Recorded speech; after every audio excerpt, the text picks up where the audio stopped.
Ancient history पढ़ो और उसमें अगर आपने वेद नहीं पढ़ा तो समझो कुछ नहीं पढ़ा। और वेद से रिलेटेड कोई ना कोई क्वेश्चन यूपीएससी में, इवन यूपीएससी की बात कर रहा हूँ, यूपीएससी में एक ना एक एमसीक्यू में क्वेश्चन आ ही जाता है। और दूसरा एसएससी में तो भरा पड़ा है, कोई ना क्वेश्चन एंशिएंट इंडिया हिस्ट्री से पूछ लिया जाता है, ठीक है।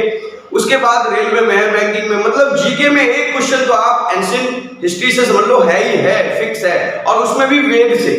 वेद, अब वेद तो आप लोग जान ही रहे हो, वेद कितने प्रकार के? 4 प्रकार के, ठीक है। पहला और सबसे पुराना ऋग्वेद, दूसरा यजुर्वेद, तीसरा सामवेद और चौथा अथर्ववेद। अब इससे रिलेटेड क्वेश्चन कैसे आता है उसको मैं बहुत छोटे तरीके से आपको बताने वाला हूं। हालांकि अगर हम इस पे बात करें तो बड़ा लंबा चौड़ा इसमें जो है क्लास हो जाएगी, रियली बता रहा हूं, इसमें बड़ी लंबी चौड़ी एक क्लास हो सकती है। तो देखो, अगर बात आती है क्या कहते हैं यजुर्वेद, सॉरी ऋग्वेद से रिलेटेड, तो ऋग्वेद से रिलेटेड क्वेश्चन कैसे आता आएगा? कैसे कि निम्न में से किस वेद के अंदर मंत्रों के ज्ञान को संग्रहित किया गया है, यानी कि मंत्रों को किस वेद के अंदर संग्रहित किया गया है? तो सिंपल है, ऋग्वेद और सबसे पुराना है। दूसरा आ जाता है यजुर्वेद। यजुर्वेद के अंदर क्या है? तो यजुर्वेद के अंदर है कि भैया जब यज्ञ होते हैं, यज्ञ की जो नियम है, यज्ञ के जो नियम है, या बलि देने के समय जो अनुशासन होता था या जो उसका अनुपालन होता था, उससे संबंधित जो ज्ञान का संग्रह है वो हमारे किस वेद में है? हमारे यजुर्वेद में है। मंत्रों और बलि के समय अनुपालन के लिए नियमों का संकलन इसी में है। और इसका क्वेश्चन बनता है कि किस वेद के अंदर गद और पद जैसे शब्दों का उल्लेख किया गया है, यानी कि गद और पद जो है किस जो है आपके वेद में पाया जाता है। इस प्रकार से क्वेश्चन आता है। तो गद और पद याद रखिएगा, गद और पद की जो व्याख्या है वो यजुर्वेद के अंदर की गई है, या यजुर्वेद के अंदर इससे क्वेश्चन इसके बारे में पूछ लिया जाता है। तीसरा जो है सबसे इंपॉर्टेंट है सामवेद। सामवेद के ऊपर क्या है? सामवेद के ऊपर जो है ना, इससे क्वेश्चन जो आता है सामवेद के अंदर भारतीय संगीत जो है, भारतीय संगीत का जनक माना जाता है सामवेद को भारतीय संगीत का जनक माना जाता है। और देखिए यहां पर गान मतलब मंत्रों का गान, मतलब संगीत के माध्यम से, गीत के माध्यम से जब आप मंत्रों का उच्चारण करते हैं, कब?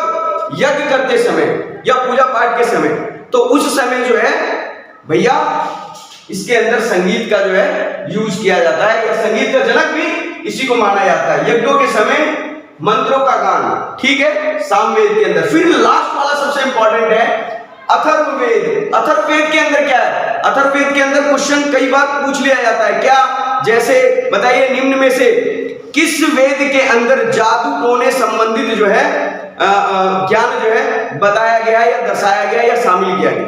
तो अथर्ववेद के अंदर, ठीक है। और इसमें देखिए विचारों और अंधविश्वासों का भी इसमें उल्लेख किया गया है। किस वेद में? अथर्ववेद में विचारों और अंधविश्वासों का भी जो है विचार जो प्रस्तुत किए गए हैं, अथर्ववेद के अंदर विचारों और अंधविश्वासों को भी बताया गया है, ये आप कह सकते हैं। और वैसे भी जनरली एक जो यहाँ पर गद और पद की बात आई यजुर्वेद के अंदर, गद और पद, तो गद क्या है और पद क्या है ये भी समझ लें। बहुत से बच्चे जो हिंदी विषय से होंगे या हिंदी साहित्य में जिन्होंने आगे अपने मतलब पढ़ाई को जारी रखा होगा, उनको बहुत अच्छी तरीके से पता होगा। लेकिन जो बिलो 10th स्टैंडर्ड है उनको भी लगेगा कि गद पद क्या है, या जो बिलो 12th स्टैंडर्ड है जो अभी कॉम्पिटिशन की तैयारी करेंगे उनको लगेगा कि गद और पद क्या है। तो गद होता है वो जो लेखन कला में काम आती है, जो निबंध कला में काम आती है, या आप जो है पत्र वगैरह जो लिखते हैं तो वो गद में होता है। और पद क्या होता है? पद के अंदर कविता आती है, गीत आता है, भजन आता है। इन सब चीजों को, यानी कि जहां पर हम सिंपल सा लिखते हैं सीधा सीधा, वो उसको हम गद बोलते हैं। और वहां पर जहां पर एक लय, एक ताल जो दर्शाई जाती है, जैसे गीत में क्या होता है?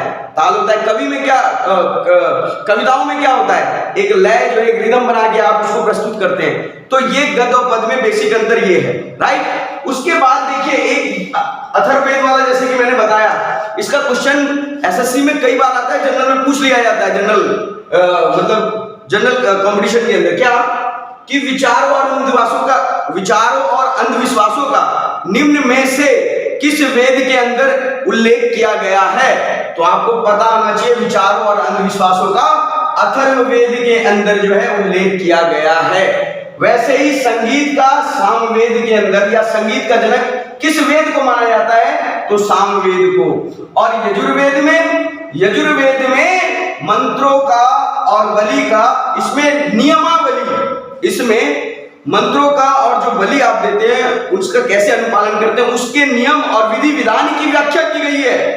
और ऋग्वेद तो आप जान ही रहे हैं, मंत्रों का क्रमबद्ध ज्ञान का संग्रह है ये। तो ओवरऑल मैंने बता दिया, और इससे रिलेटेड एक क्वेश्चन जरूर पूछा जाता है। तो आप, मुझे आई होप कि आप लोग इसको समझ रहे होंगे, और कभी जब हम इसकी क्लास कंटिन्यूअसली करेंगे ना, तो इस चीज को, बहुत वेद को और इसके चारों भागों को, इसके अंदर मुख्य और भी क्या चीजें हैं वो मैं आपके साथ डिस्कस करूंगा। फिलहाल यही 4 जो पॉइंट है, और इन 4 पॉइंट के जो क्वेश्चन बनते हैं वे जनरल कॉम्पिटिशन में पूछे जाते हैं, इवन यूपीएससी में, जैसा कि मैंने पहले बताया।